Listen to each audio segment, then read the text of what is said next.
GMNA uses artificial intelligence for generated speech, visuals, and production. AI-generated content may contain errors. Please verify important information before making decisions or taking action. Good night, Montreal. City officials announced today a major expansion of affordable housing, targeting 1,650 new units across the island. The plan earmarks two key sites, the former Molson Brewery property in the east and the Namur Hippodrome neighborhood in the north-central borough. Development partners will coordinate design, financing, and construction with the aim of delivering mixed-income residences that meet provincial affordability standards. The city says the projects will integrate green spaces, transit access, and community services to support long-term stability for low and moderate-income families. Funding will draw from municipal reserves, provincial housing grants, and private sector contributions. Officials stress that the new supply is intended to offset rising rents and to diversify the housing stock in neighborhoods historically lacking affordable options. Construction is slated to begin early next year, with the first units expected to be occupied by 2029. Rain and thunderstorm warnings are in effect across several Quebec regions today. The Meteorological Service has issued alerts for Montreal, Capitale Nationale, and Estrie, citing heavy downpours, frequent lightning, and gusty winds through the evening. Officials advise drivers to reduce speed, keep headlights on, and avoid non-essential travel where flooding is possible. Outdoor events in Greater Montreal are being monitored, and organizers have been asked to stand by for possible postponements. Residents near low-lying waterways are urged to stay indoors and watch for sudden water level rises. The warnings stay active until conditions improve, with hourly updates from the Weather Bureau. Emergency crews in Quebec City and Sherbrooke are prepared to respond to flooding or power outages. Additionally, a number of schools in the warned districts have called off classes for the rest of the day. Stay tuned for further information as the storm system moves eastward. Yesterday, the Quebec Police Ethics Commissioner announced the opening of a formal investigation into allegations of racism and discrimination by officers in the Montreal Nord neighborhood. The probe follows long-standing community concerns that police practices may be biased against the area's diverse residents. Officials said the commissioner will review complaints, interview witnesses, and examine internal police records to determine whether conduct breaches the province's code of ethics. Montreal Nord, known for its multicultural population, has seen several public calls for greater accountability in recent months. The commissioner, who oversees police conduct standards, said the case stems from several complaints filed earlier this year. An independent panel of legal and community experts will aid the review. The investigation is expected to run independently of the police service and will culminate in a report outlining any findings and recommended actions. The move underscores provincial authorities' willingness to address potential systemic issues within law enforcement. On Monday, the York Amphitheatre on Concordia's campus will host a free retrospective lecture honoring illustrator Donald Caron, the longtime creator of Fantasia Festival's iconic posters. The event marks the festival's 30th anniversary, celebrating more than 27 years of Caron's artwork that has defined the brand since its debut in 1997. Festival organizers said the lecture will showcase the evolution of his designs and give fans a behind-the-scenes look at the creative process. Seats are open to the public, with the university providing a live stream for anyone unable to attend in person. Caron, whose bold graphics have become a staple of the festival's visual identity, will join a panel of curators and former collaborators to discuss the role of illustration in contemporary genre cinema. The celebration underscores the lasting partnership between the festival and the local arts community. Today, the Calgary Stampeders will host the Montreal Alouettes in the second regular season matchup of the Canadian Football League. The game marks a rematch of the team's earlier clash, giving both clubs a chance to adjust strategies before the season settles in. Calgary's Mile High Stadium, McMahon Stadium, will see the Alouettes travel westward, with the Philpott brothers expected to feature prominently for Montreal's offense. Fans in Alberta can expect a brisk July afternoon, and the broadcast will be carried nationally on TSN. The Stampeders, coming off a strong preseason, will look to capitalize on home field advantage, while the Alouettes aim to even the series after their initial encounter. Kickoff is slated for 3:30 p.m. local time, and the result could set the tone for the league's opening weeks. Later, we'll break down the June 2026 storms that have cost over $1.1 billion in losses. We will be right back. Watch the local sunset tonight at 6 p.m. for all your local Montreal news. Welcome back. I hope you enjoyed the break. Up next, Reid brings you the latest local stories, so stay tuned. The Insurance Bureau of Canada reported that June's severe storms and flooding generated insured losses surpassing $1.1 billion across the country. Heavy rain and powerful wind systems battered Manitoba, Saskatchewan, and the Montreal area, flooding homes, damaging roofs, and inundating basements. The Bureau said the combined impact left thousands of households facing repair bills and many small businesses contending with interrupted operations. Adjusters documented extensive water intrusion, roof collapse, and vehicle damage, driving the total insured claims to historic level for the month. While the weather event has passed, the financial strain continues as policyholders work with insurers to settle claims and begin rebuilding. Authorities in the affected regions are monitoring water levels and urging residents to document damage for their insurance files. Local agents are prioritizing flood coverage reviews to expedite payouts. Pronoma Animal Shelter in Montreal is now caring for roughly 25 abandoned pets each day, about double the number it was seeing earlier this year. The surge began as the city's moving season kicked in, prompting owners to leave behind dogs and cats they can no longer take with them. Since its opening, the refuge experienced a relatively quiet first half of the year, but the recent influx has stretched staff and volunteers thin. Workers report longer intake lines and a growing need for temporary foster homes. The shelter's capacity remains limited, and each new animal adds pressure to already stretched resources. Officials say the trend is expected to continue through the summer as more families relocate.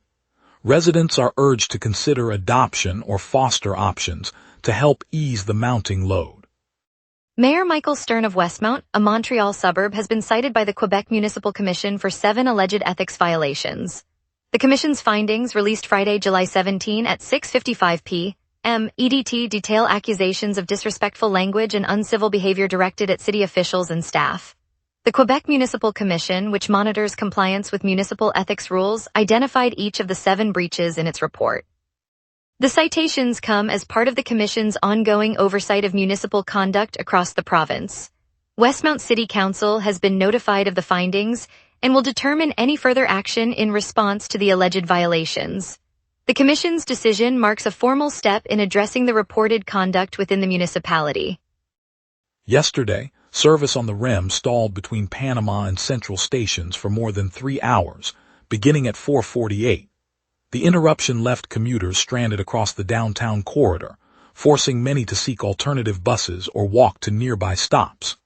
The operator confirmed the line remained offline until after 10 p.m., when trains resumed. Officials said the exact cause is still under investigation, and no further details were released. As the Metropolitan Express rail network handles thousands of daily trips, the outage disrupted workday travel for a significant portion of the city's workforce. Riders reported crowded platforms and delayed connections to other transit lines. The 3-hour gap coincided with the evening rush, amplifying delays for those heading home after work. Station staff worked to provide information, but many passengers expressed frustration over the lack of real-time updates. The operator pledged to review safety protocols and restore full service promptly. Yesterday, the Quebec government gave the green light to a new rail bypass encircling Lac Mégantic. The plan adds 12.5 kilometers of fresh track, rerouting freight trains away from town center. The alignment will join the existing north-south line with the east-west corridor, creating a loop that avoids downtown core. Transportation officials said the route was selected after months of engineering studies and hearings. The project, slated to begin within next year, follows a 13-year review sparked by the 2013 derailment that claimed dozens of lives. By diverting traffic, the bypass aims to reduce the risk of another catastrophe in the narrow streets that once saw the tragic spill. Local businesses that feared freight traffic through their blocks welcomed the decision as a concrete step toward long-term safety. Construction crews are expected to start soon, with province pledging to meet federal safety standards throughout the build. And now, Peter Miller hands it over to our meteorologist for tonight's outlook. Stay tuned. A low-pressure trough drifts east, while a blistering jet stream forces the night's calm into tomorrow's warmth. On this date, the all-time high reached 31.1 degrees Celsius back in 2020, set during a lingering heat wave that pushed the city into the mid-30s for several days. The all-time low stands at 14 degrees, recorded in 2014 when an Arctic blast slipped southward, blanketing the island in frost. By contrast, the climate normal for July 18th hovers around 24 degrees maximum and 15 degrees minimum, leaving tonight's 21-degree overcast comfortably between the extremes. The live radar screen shows a pristine echo field, no rain bands, no snow, just a smooth return across the province. That emptiness stems from the low-pressure center slowly filling, while the fast southwest jet rides above, suppressing lift and keeping moisture locked aloft. With the jet stream steering clear of the island, any stray showers will dissolve before reaching the urban core, leaving the night dry and steady. The night is overcast with a temperature of 21 degrees and humidity near 95%. A low-pressure system sits over the region but is rising, allowing a high-pressure ridge to edge in from the west and promise steadier conditions. Overhead, a 202 km/h southwest jet stream streams aloft, slicing through the troposphere and preventing any surface lift. That's why the radar remains empty. UV index sits at 1, essentially negligible. Winds will linger around 7 km/h from the southwest, with gusts peaking at 24. No rain is forecast, but an air quality warning blankets Montreal Island and surrounding municipalities, urging residents to limit strenuous outdoor activity. The weekend closes with a mild night, then Sunday sunrise will bring clear skies and a high of 23 degrees, low 14, a crisp start after the overcast lull. Monday follows, staying overcast but climbing to 25 degrees with a low of 14, as the high-pressure ridge strengthens. Tuesday introduces a swell of moisture. Light rain returns with a 60% chance, temperatures holding at 24 degrees high and 19 low, the rain cooling the air. Wednesday looks drier again, clear for most of the day, but a 40% chance of sprinkles lingers, high 23, low 16. Thursday rounds the week with mainly clear conditions, high 24 and low 16, offering a steady finish before the next system approaches. And that's your weather. Remember, the wrap is also available as a podcast. Listen anytime on Amazon Music or wherever you get your podcasts. Coming up, we'll check the morning traffic, preview tonight's Chamber Spotlight, and catch the Habs opening the season. We will be right back. Watch the local sunset tonight at 6 p.m. for all your local Montreal news. And now here's Jason with sports. Hockey, soccer, and a blockbuster trade, Montreal sports are busy this summer. Mark your calendars, Habs fans. The 2026-27 NHL season opens September 29th with an all-Canadian showdown. Montreal heads to Toronto to face the Maple Leafs on opening night, while Edmonton hosts Vancouver in the other marquee matchup, according to CBC Sports. The Montreal Roses picked up a crucial Northern Super League win, topping the visiting Halifax Tides 1-0. Substitute Chloe Minas was the hero, converting from the penalty spot in the 77th minute to seal the result, per CBC Sports Soccer. A familiar face is leaving Montreal. The Canadiens have traded forward Brendan Gallagher to the Vancouver Canucks in exchange for future considerations. Gallagher spent years with the Habs before this offseason move, reported by CBC Sports NHL. In Verdun's bustling waterfront, the summer sun glinted off the St. Lawrence as kayakers paddled near the historic Point du Réseau. A municipal fireboat, meant to be a safety anchor, suddenly ran aground on a shallow shoal, leaving the group of 12 paddlers bobbing helplessly in a swell that grew faster than the tide. From the opposite bank, 2 jet ski riders, friends who meet every weekend for a quick splash, spotted the distress. Their watercraft cut through the choppy water, engines humming low, and they steered directly toward the stranded kayakers. With calm urgency, each rider pulled a kayak aboard, guiding it past the stubborn hull of the fireboat and onto the calmer current beyond the shoal. By the time the fire crew arrived, all 12 kayakers were safely ashore, laughing and shaking hands with their unexpected rescuers. The scene reminded everyone that community preparedness isn't just a policy on paper. It's the quick thinking of ordinary citizens who step up when the unexpected happens.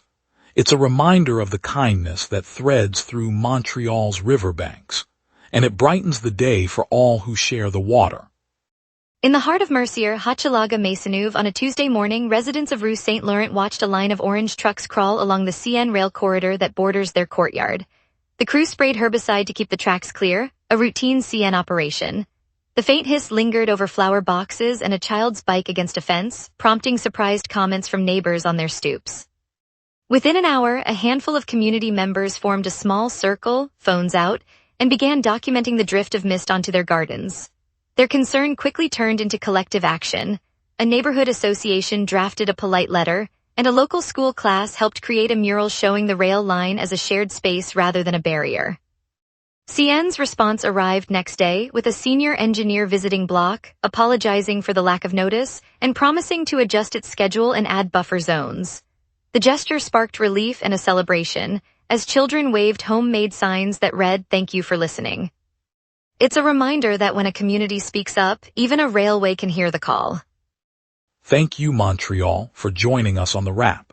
It was striking to see the city commit to building 1,650 new affordable homes. Stay tuned tomorrow for more headlines and in-depth looks at the stories that matter to you. See you then, and have a great evening.